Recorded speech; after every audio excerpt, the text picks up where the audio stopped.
Well, rather than look at me, let's look at Peter Stewart. Hi, Peter Stewart. Hey everybody. Hey Linda, how's it going? It's going great. First thing I'm going to do, Peter, is just give a shout out to my two comics who are my sponsors. First of all, Jeffrey Peterson, who is the 420 comic. He's an illustrator in real life, and he makes these amazing comic books that you can also color, and they have funny stuff in them. So they're multifunctional. You can teach your kids at home during the pandemic with them, I'm sure. And then the Kevin Davis is my other sponsor. He's a fellow veteran of the Marines, and he goes by the stage name of the Marine of Comedy. So check those two comics out because they're my sponsors. They're good guys, and you can never go wrong by booking them. Okay, back to you, Peter. Hi. Hi. What's been going on with Peter Stewart since I left New York 2 years ago? Man, a lot has been going on. Still working with Gladys Simon, which is where we met. So we met in Gladys Simon's room at the Comic Strip Live. Yes. Been doing a little shows. I founded a stand-up comedy group called Comfy Comedy. What? With A. McKenna and Jim Wallace and James Coburn. So we've been doing shows all over the city, and been doing lots of sets at the Comic Strip Live. So it's been a lot of fun. So Comfy Comedy is a traveling comedy troupe. Yeah, so we do travel around a bit. We also have a regular show at the Hare and Lemon, which is a bar in the East Village. So we run a show there every other week. And then, yeah, I mean, like most people in New York City and all the comics in New York City, last 8 weeks or so, we've all been locked down because of this pandemic. So we're all kind of trying to figure out what's going to happen, and hoping the comedy scene gets back, and everybody is healthy and well, and we can start telling jokes again. Absolutely, Peter. So you're a strong comedy writer. Yeah, so that's where I started. So I wrote jokes for a long time before I ever had the courage to get up on stage. So I started comedy, I guess, 2011. I did a few sets, and I'm originally from Canada, so I did Ontario. Ontario, yeah. I did a few sets in Toronto, and then a few sets in a city called Kitchener, and then I didn't do stand-up for a long time, just because I was, I had a little bit of a stage fright, but I was still writing jokes, and then I got back into it when I came to New York City, and started performing, and that's how I really got rolling. So. Oh, that's awesome. Now, I describe in the introductions I've been putting on Facebook today that you have a dry, smart sense of humor in your comedy. Is that how you self-describe? Yeah, I guess so. I've heard a lot of people tell me that. I definitely like to try to write clever jokes. And, I try to stay to clean material, but yeah, I mean, I definitely try to write in this sort of dry, witty sense. I guess with mixed results, but it's nice when it works out. Oh, yeah, it always works out when I see you. Because when I met you, you stood out like a star when I saw you, and I knew you would go places when I first heard you at Gladys's room, yeah, at the Comic Strip Live. And then one night I was fortunate enough to see you just smash the place with, I think you were on over at Broadway Comedy Club down in the basement room, the big room. Yeah. I've been at Broadway Comedy Club a few times too. I was in their industry room contest and was lucky enough to win it twice. So it's always nice to get some recognition. It's a good feeling to know that you're kind of going in the right direction. Yes. What clubs in New York have passed you? And that means that you're a regular there. Yeah, so right now, just the Comic Strip Live. Wonderful. Yep, I do shows there few times a week. That's not an easy club to get past at. No, it's a tough one, but great people, great club, and a lot of history there. So it's quite an honor. Yes. So at what point does a young comic like you, meaning young in age compared to me, get their picture on the wall? What does one have to do to wind up being on the wall? Man, I would imagine a lot. In the modern era, I'd say you probably need a Netflix special. Ooh. But I'd say if you can get on that wall, you did pretty well. Yeah. Do you have aspirations for more comedy contests or Dry Bar, Netflix? Where are you at with your stand-up, your own stand-up? So I would say at this point, I think a lot of people don't realize how much hard work goes into comedy and writing and trying to perfect your bits and change things. So right now, I mean, I wouldn't say the goal is anything other than to just try and get funnier. And as long as you're getting funnier, you're getting better, and doors will open. So that's all I'm trying to do right now. Exactly. What's the funniest thing? Okay, you started officially in 2011 a few times, and then you came back what year? I didn't come back until 2017, and that was in New York. But you were writing the whole time in between. Yep. And who's been your inspiration as far as the comedy writing? Not the delivery, but the comedy writing. I've got a lot of favorites. I'm a big fan of Daniel Tosh. Yep. I love Ricky Gervais, Bill Burr, all very, very funny. And also, so as a kid, I watched a lot of, I guess, what you would call adult animation. So The Simpsons, King of the Hill, Family Guy, Futurama, stuff like that. So I drew a lot of comedic inspiration, I guess, from those shows as well. Have you ever watched The Katzes? I haven't seen that, no. It's something that Eddie Brill was on back in the day. Yeah. And I guess people still rave about it to this day at how brilliant the writing was on that show. Oh, I'll have to check it out then. What's it called again? The Katzes or Katzes, Katz's.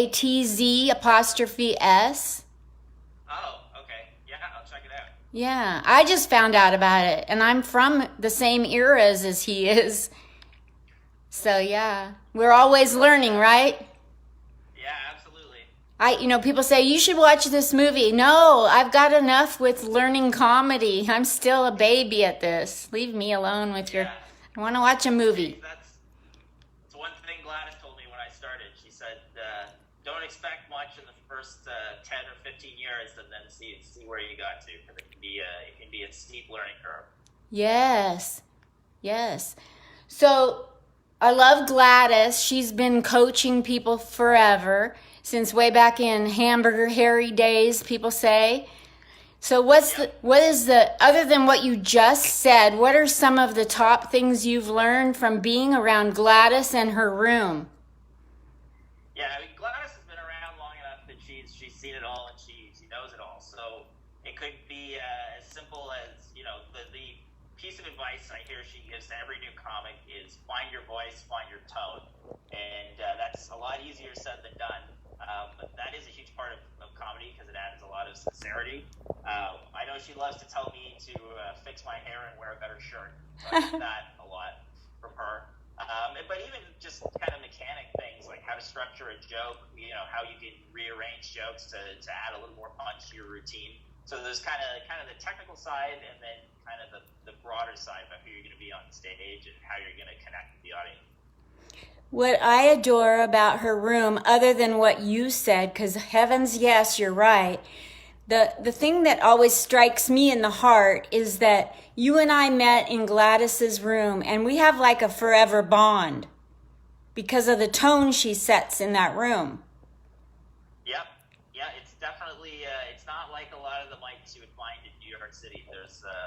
There's really a kind of a sense of camaraderie and a community that goes with it. Yeah, I really appreciate that. All the people there, all the way from Helene and George and, oh my gosh, so many, Robin, and just, They're all, like they're friends for, even Adam Hunter and Nikki Paris out here in California, when we talk to each other, we have the Gladys bond. It's different than other people. Yep, absolutely. Yeah. What do you aspire to do? You have a comedy troupe and a regular event at the Herring Lounge in New York City, which is kudos on that. That I'm sure that was not easy. But tell me, where do you plan to go with your comedy if everything goes the way Peter Stewart wants it to? I mean, if everything goes the way I want it to, I don't know. I guess you get good enough that you can start doing, TV spots. It would be amazing to get a late night TV spot, and then maybe build one day to the point that you could do specials.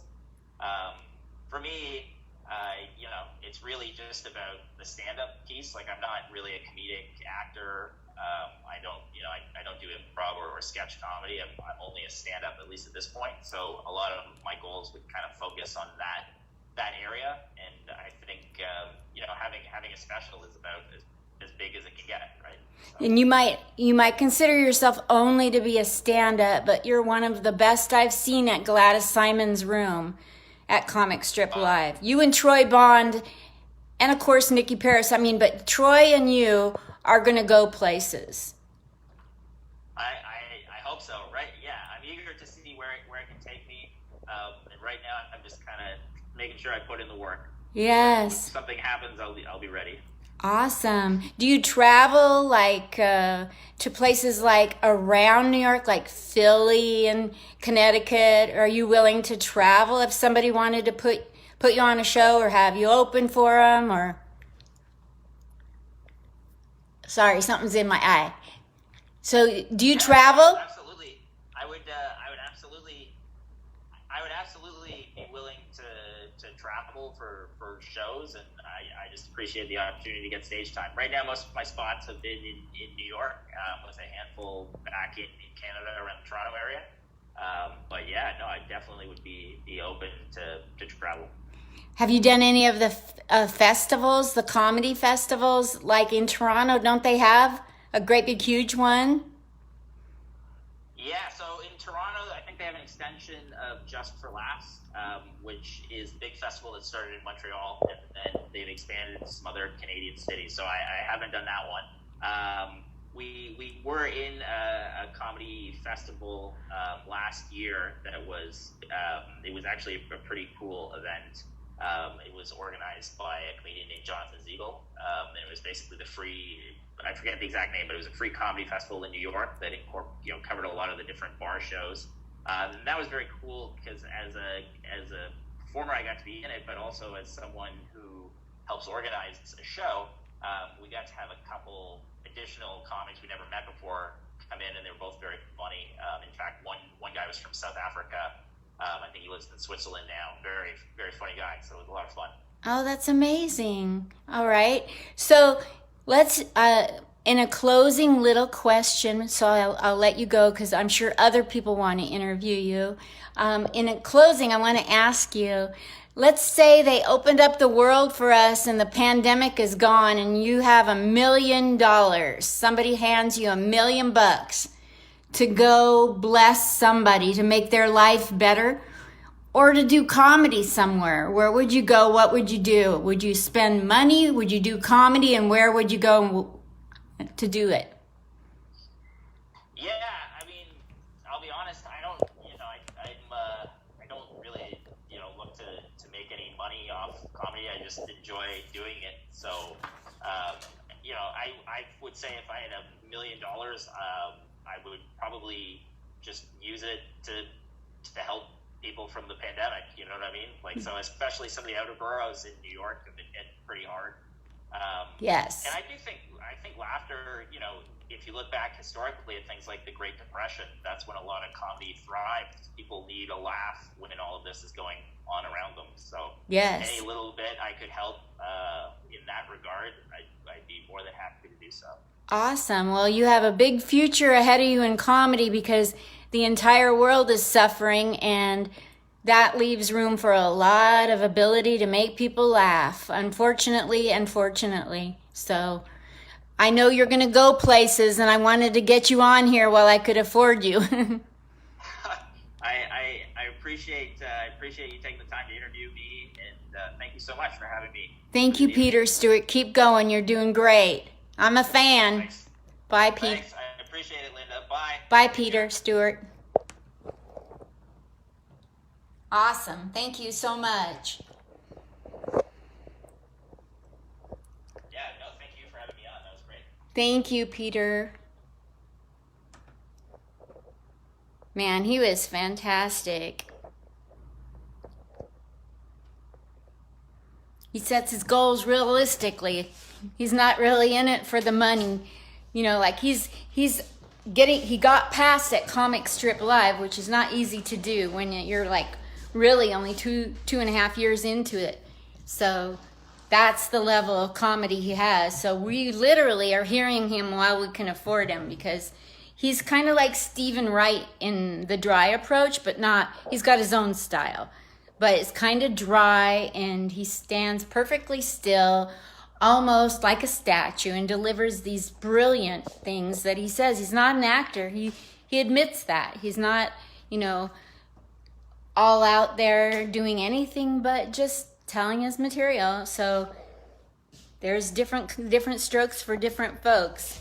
So that's his stroke. Thanks, you guys. Bye.